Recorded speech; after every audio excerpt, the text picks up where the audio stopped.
First, thank you everybody who came to our session. We were a small but powerful group. I'd also like to thank my Indian counterpart, Sydney Lobo, for facilitating a fantastic discussion. We were talking so much and trying to flush through ideas, we didn't actually end up with slides, but the theory being that you're actually going to listen to us more, perhaps, and we won't be stuck to the formal ideas that are up on the paper. Yeah, and just to tell you, the discussions were so intense that we were reminded twice that, we had to go for lunch. So finally we did. Yeah, they basically shuttled the entire group downstairs. Okay, so we were discussing the electricity grid. And first and foremost, we will ask the group that let's kind of define what do we mean by the electricity grid? Or, what do we define the grid as? So the point that was mentioned is from the point of generation to the point of consumption. That was defined as the grid.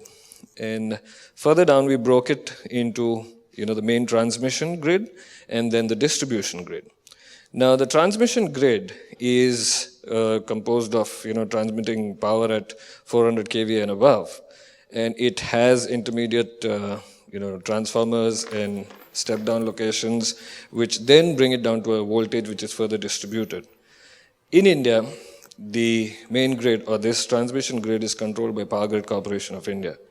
And as on today, or as on March 31st, they have already laid about 100,000 circuit kilometers of transmission network.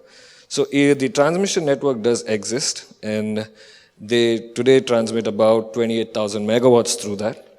And by 2017, they plan to take it to about 65,000 megawatts. There is 99% availability in the transmission network. And since it is controlled by a public sector undertaking under the Government of India, we thought that, we'll keep them aside. And we focused more on the distribution network. And what was the next point that we had? Rural versus urban. Yeah, so that's how we split it up. And we also thought, today, since there is a demand-supply gap, and even though the grid is available, maybe to the last mile of certain villages, maybe not all, but the rural needs are not met because there is a huge demand-supply gap in terms of the generation to the demand of power. So it's not that the grid is not doing its job. There's no juice to flow through the grid. And so we thought that rural and urban were actually separate issues as on today, but in the long run, when there is sufficient power available, we thought that the issues that will be faced by the rural and urban sector or urban population would be pretty much the same. So that's how the discussion focused on a futuristic site. And so some of the things that were identified and were of top concern were, one was power deficit, of course, that the generation team would take care of. And there is theft or loss in the transmission system. And because of, certain issues, there is a lot of load shedding. Okay, and based on this background, some innovative ideas were discussed, which Emilie is going to elaborate further. Yeah, thanks. So the discussion was largely around trying to address these challenges and ideas. And there was a word that came up in about 5 different ways at least, and it was microgrid, grid and grid, mini grid. Let me see what else I have. And we ended up just calling them cells. Basically things that can operate fairly autonomously, but, in the future would be communicating with a cluster or a honeycomb in a honeycomb format. And then that really got the group going because then it was like, what do we want this grid to have? What does it need to do?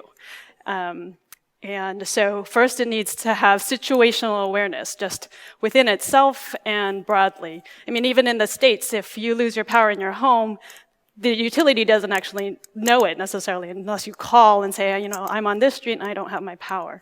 And that sort of thing is also similar in India, where people don't actually know where the thieves are hooking the line and where these losses are occurring.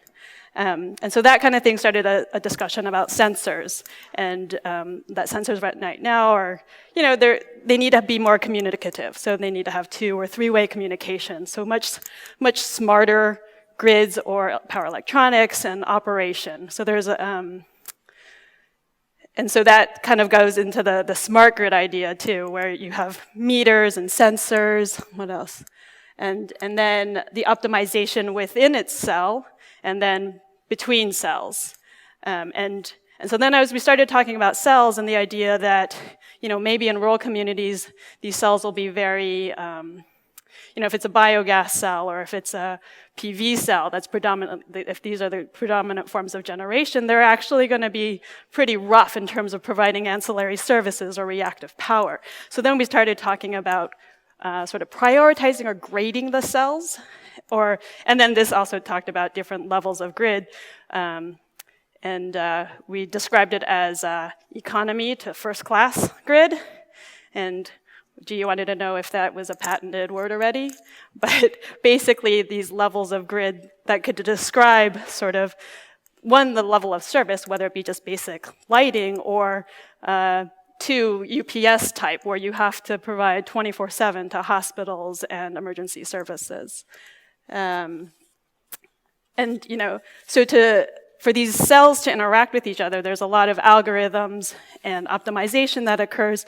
And while we agreed that that doesn't exist now, it's something that can be developed. And the technology, in terms of the hardware, also exists for the most part. I mean, it's tractable within the next 10 to 30 years.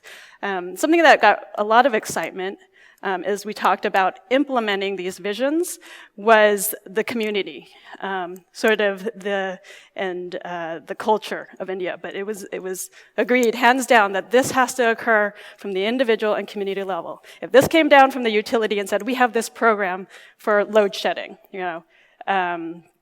nobody would sign up.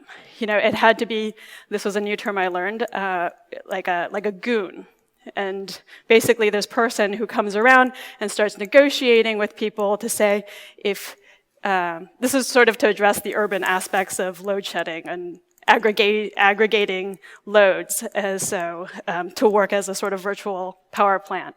But if people said, give me your critical loads that I can back off during peak times, so that you don't necessarily lose your power, but you can lose the appliances that you don't need to have operating right now. And that way, instead of a whole region being blacked out, then instead, your dishwasher stops, or maybe the temperature in your house goes up 2 or 3 degrees, but you still, for the most part, have power in your house. So there was a lot of discussion that these weren't necessarily technology issues, but that it could be addressed in different various business models. But there was a lot of innovation that could be possible there. Am I missing anything? Okay, I was expecting anybody from the group to chime in. And lastly, we let ourselves go very far out in thinking about a future vision of the electric grid, out of context of India and the US, and talking about wireless transmission of electricity. So being in a situation where you could have big, areas that are generating and have solar at one, somewhere always has light in the globe. So if you had the area covered in Australia, that could serve a certain area out in Nevada, or actually Nevada probably wouldn't, somewhere else that needs the light. So you would have these big, receivers and transmission through wirelessly, or maybe in the interim through lasers. Just to explain what Emilie is trying to say, I mean, this was inspired by Professor Bruce yesterday, where he showed just a small square, saying that this square can meet with today's solar efficiency, it can meet the demand of the world.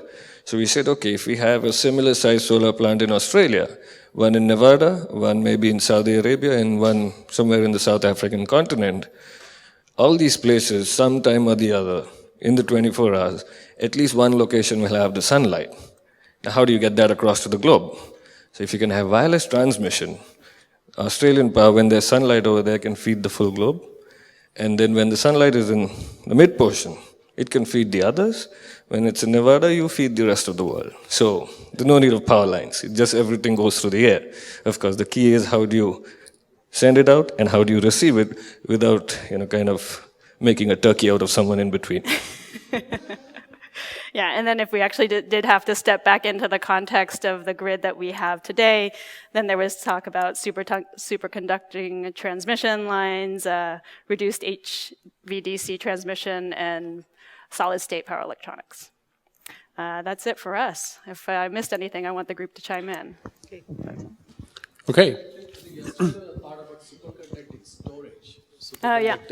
Yeah, that was mentioned too. Yeah, I mean, there was discussion about storage, the need that, as these cells interact or within a cell, that there might be storage needs, and that was, there was the conventional things that we've talked about, like batteries, but then, load shedding and aggregating loads in a way is also a way to do that. Yes, over here. With the concept of these cells, what happens is you don't have to look for grid storage. The storage problem then again becomes distributed, because you have now cells, each cell having its own variation and own load demand and discrepancy in energy. So the storage problem now becomes a distributed problem. So one could actually use a lot of the technology which is existing today to do a distributed storage. So that's how the storage, and the idea was that since these cells eventually will be managed and run by small entrepreneurs who would then buy and sell energy using sort of a mutual fund concept. So the negotiation part which you mentioned was about the owner negotiating with the cell constituents, saying that you give me so many units, and then that owner goes and negotiates in the electricity market. The storage starts being brings in an opportunity cost and starts paying for itself. So now we are wondering how do we manage storage and energy balance and so on. So the storage becomes part of the whole solution, that you can actually store energy and play with the market to get the costs back. Okay, thank you. Yes, back here. Hello? It's okay? Yeah, when you're talking about wireless transmission of energy, I think what people also need to think about is when is the Supreme Courts of countries going to enter the whole this business? See, because in Kerala, for instance, we've seen that entire species of birds have vanished. Okay, when it starts hitting genetic biodiversity and starts killing species, at that time you got to stop at a certain point where, transmission of energy by electromagnetic radiation, that's something that people need to think about. Because I think this is going to finally become a matter for the Supreme Courts of countries. Okay, and over here. This question is basically directed at Mr. Sidney Lobo. Typically, this time difference between the western and the eastern regions of India, like northeast is typically hydro generation. Northern India also has some parts of hydro, and we have this imbalance in loads across. Has ever at a national level been pumped up storage been tried? Yes, pumped up storage is being tried here itself, maybe about 900 odd kilometers from here. And we do it. We've got a 150 megawatt pump storage facility. So during the daytime, we use the lake waters, generate power, and at night when we just have to idle, we pump it back up. And so pump storage is something which is being done in India at the moment. But it's not done at a national level, that's what you're saying. Where typically, let us assume the northeast region, which is totally hydro-driven, and when there is demand in the night from the urban centers of north and the west, and some parts of the south, can that be used across your HVDC lines to feed the grid across? Or See, it all depends upon what's the cost of power. If the power cost at night is really low, then it makes sense to pump water back on top. If the power cost is expensive, then it just doesn't make sense. Secondly, in India, we also have this issue of water rights. Okay, so what water has to be released in the generation space of hydro, you can release, or you have to release X amount of water every day. irrespective whether you use it for generation or not. You cannot release more, you cannot release less. So your capacity factor is frozen because that water goes downstream for irrigation or as utility or just domestic water. So those restrictions are there, as a result of which you cannot play with hydros too much. And that's the reason why hydros are not used as base load. It's only used for meeting to meet peaking power. Okay. All right. Yeah. And although you mentioned you didn't touch the transmission grids, but is there any merit in high voltage DC? In high voltage, yeah, go ahead. In the US or Here. In high voltage DC in India, we do have HVDC right now. I mean, just a couple of lines. The grid which is above, or the north, central, eastern, and western grid is one grid. And then you have the southern grid. So we have these two grids. They are linked with a HVDC system, but the HVDC is actually weak. And HVDC makes sense if there is a transmission distance of at least 800 kilometers and above. So that's the reason. If HVDC the cost can be brought down, then it makes more sense because your losses are much lower. Okay. All right. Thank you. If you have two energy-rich regions, and there is really a value of exchanging energy between the two regions, even a short distance HVDC can be used. The example is Itaipu power station between Brazil and Uruguay. It's on the Itaipu River. One country is 60 hertz, another country is 50 hertz. It's a very short distance HVDC link. The additional power is exchanged between these two. So it makes sense when the two regions are very... That's the economy part. Yes, that's the economy part. Here we get regulated. It's always about... Yeah, it's always about the money. I mean, if the regulator is saying you can't do it, you can't do it. One more point about HVDC. As you start doing more and more offshore power production, in offshore HVDC becomes more economical beyond 50 kilometers itself. So any offshore, because the cables going underwater, the inductive effects are much more because it's the water and not air. So for offshore lines, 50 kilometers plus are going to be economical. So as we start generating offshore solar or wind or whatever, that will be another opportunity for HVDC. Okay. All right. Thank you very much. Great job.